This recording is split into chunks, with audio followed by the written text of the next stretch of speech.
and welcome along to Southside Uniting Time for Kids. It's great to see you again. Hope you're having a good week. Well, we keep reminding ourselves that this is land God created. We need to keep reminding ourselves so we take care of it. We need to remind ourselves that others have taken care of it. So for a long time it was the Yagger and the Terrible people. So we pay our respects to the elders past, present and emerging. We want to remind ourselves to take care of this land and to take care of the people who are on this land, the first peoples and us, those who will come. We keep reminding ourselves of God's love. So let's say our prayer that reminds us how much God loves us. Are you ready? Ready? From the top of my head to the tips of my toes, from the lobes of my ears to the end of my nose, from my back to my front to my wiggly fingers, God loves me. Hope you got it better than I did. Let's sing about how wide and long and high and deep is God's love for us. Let's sing. Ready?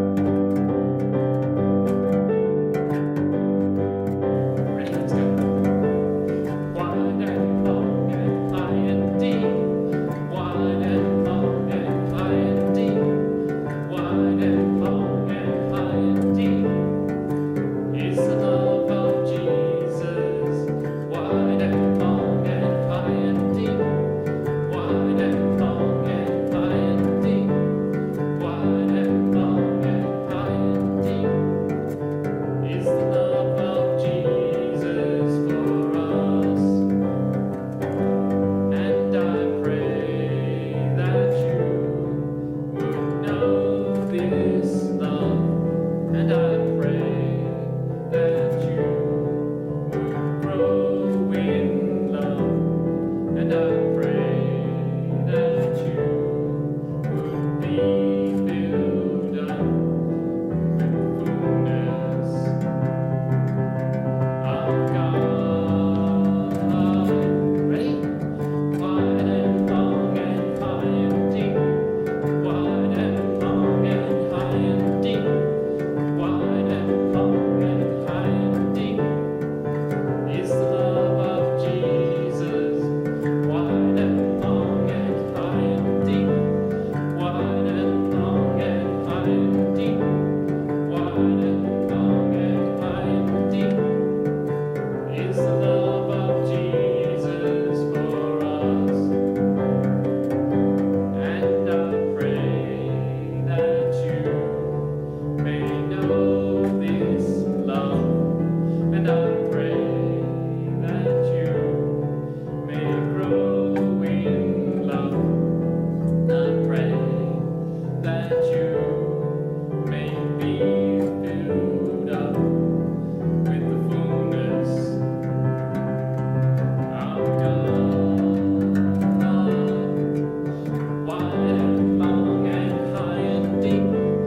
Wide and long and high and deep. Wide and long and high and deep is the love of Jesus. Last time. Wide and long and high and deep. Wide and long and high and deep. Wide and long and high and deep is the love of Jesus for us.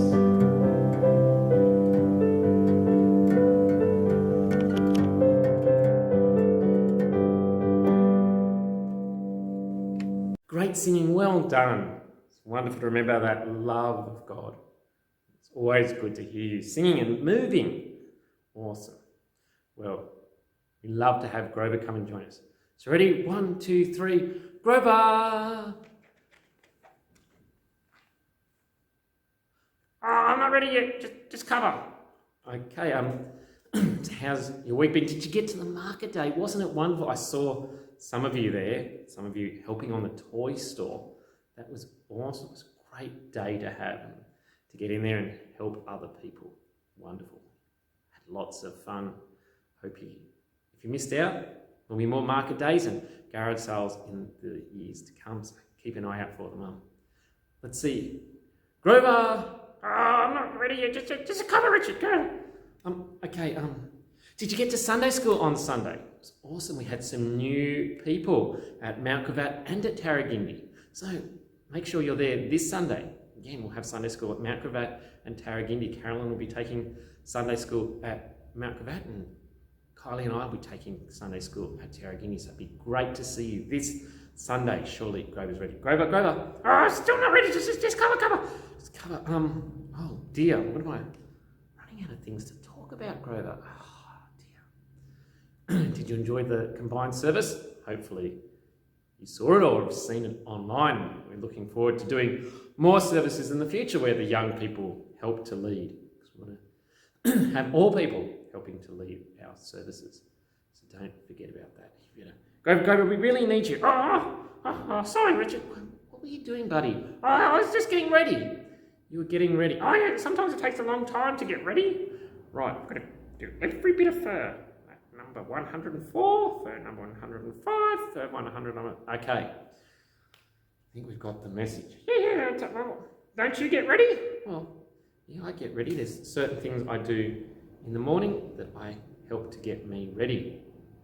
Oh, yeah. Like what? Well, I have a shower in the morning and I get dressed and I have my breakfast. Oh, yeah. Actually, that reminds me of our reading this morning. It does?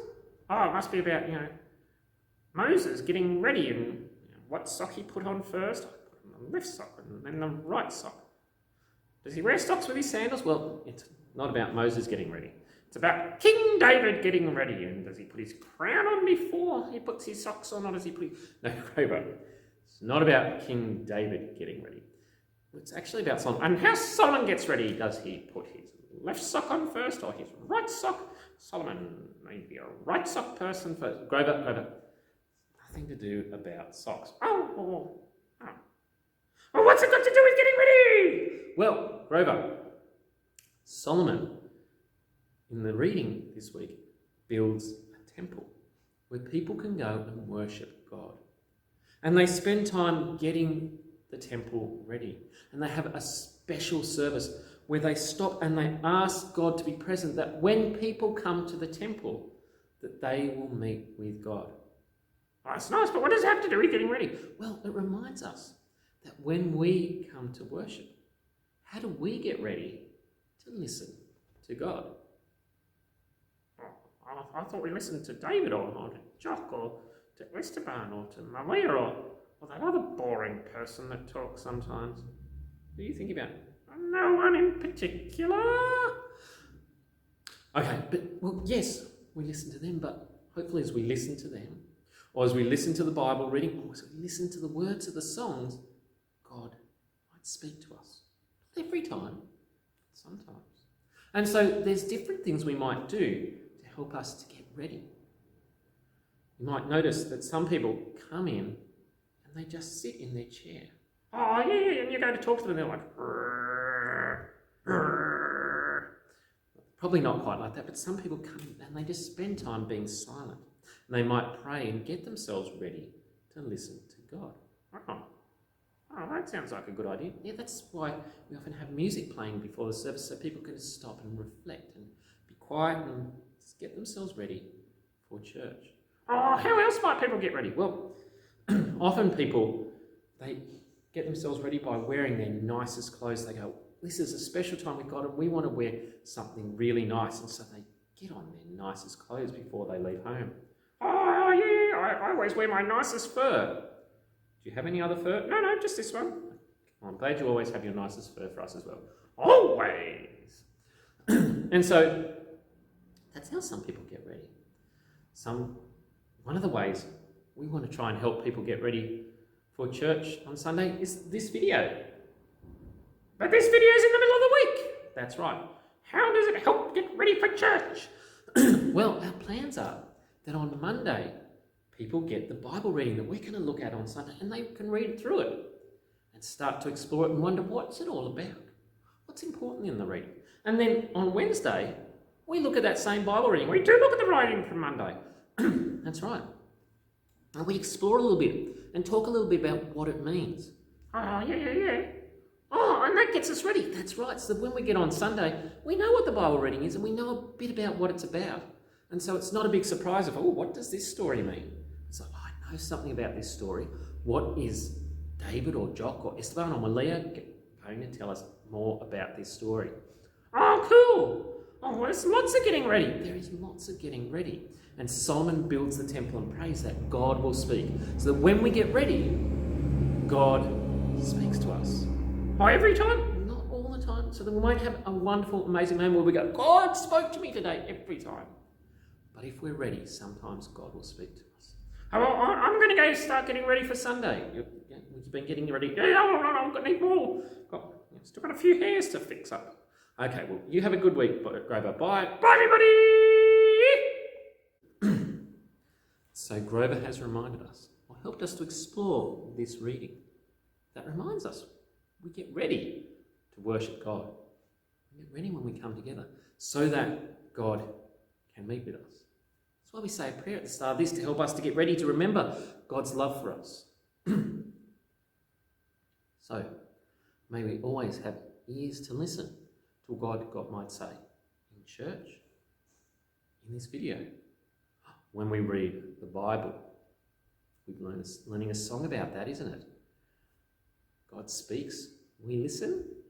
Want to hear his word every day? Let's sing that song.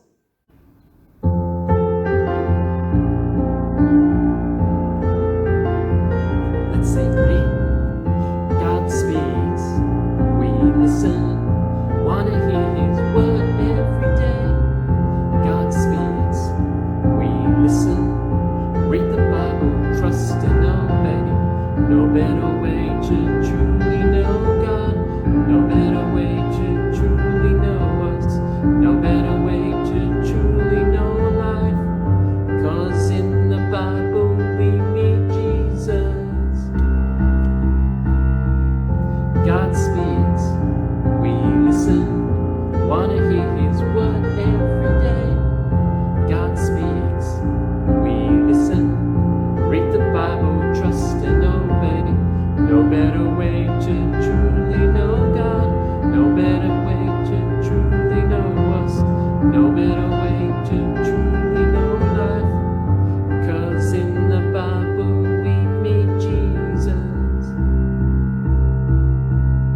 God speaks, we listen. Wanna hear his word every day. God speaks, we listen. Read the Bible, trust and obey.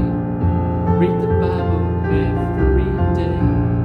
Read the Bible, trust and obey.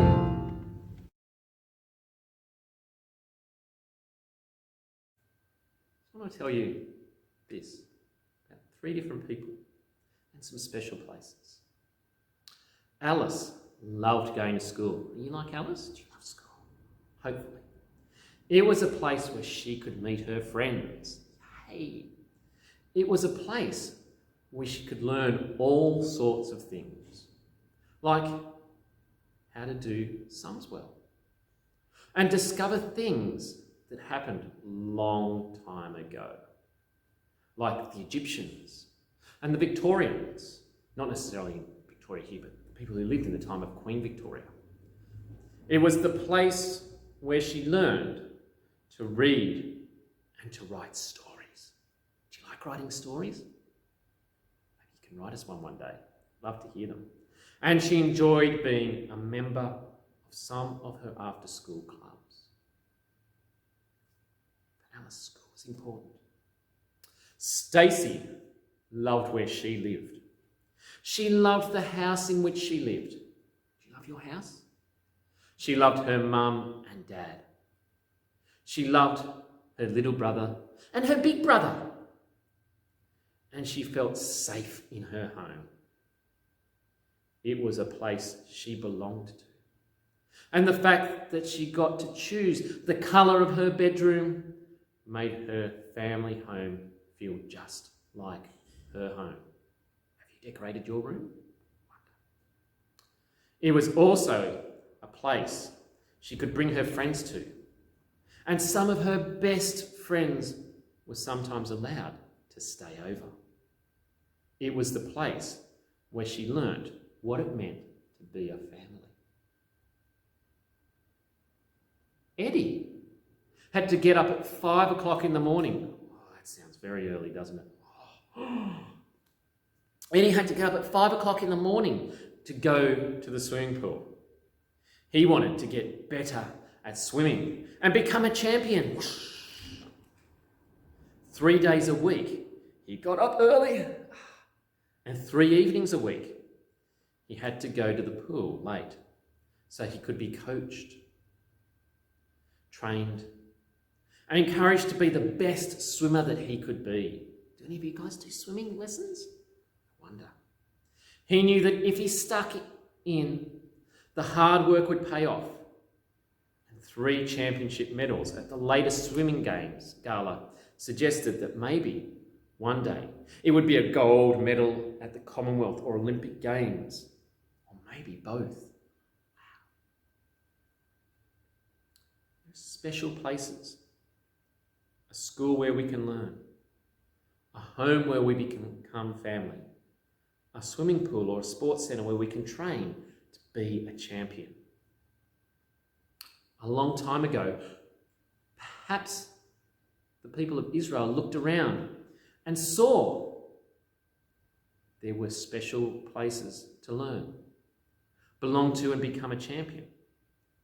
And then they thought that there was no special place where they could meet God and learn about God, and where they could become better equipped to be the people of God.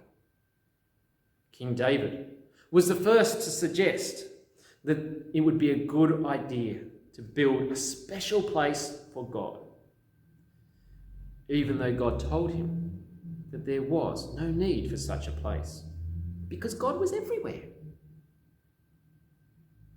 The people said to God that they were embarrassed, that everywhere else had a special place, but there was no special place for God.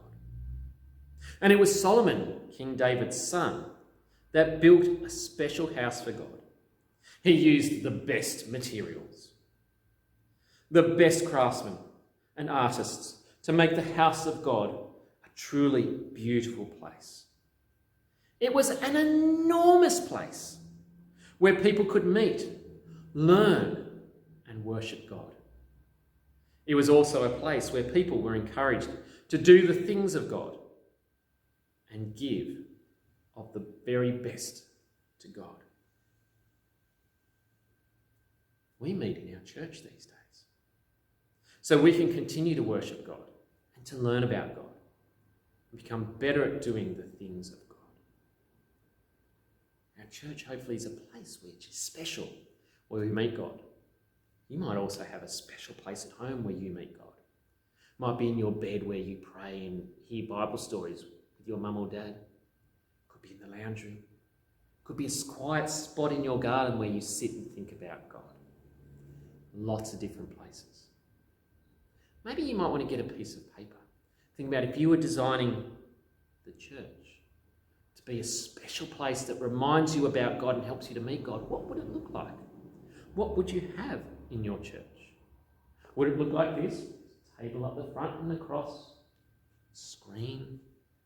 Would there be chairs or pews or beanbags or lounges or nothing? Would you have pictures on the walls or nothing? Would you have special stained glass windows, or would you just have windows, or would you have no windows? What would yours look like? Why don't you draw?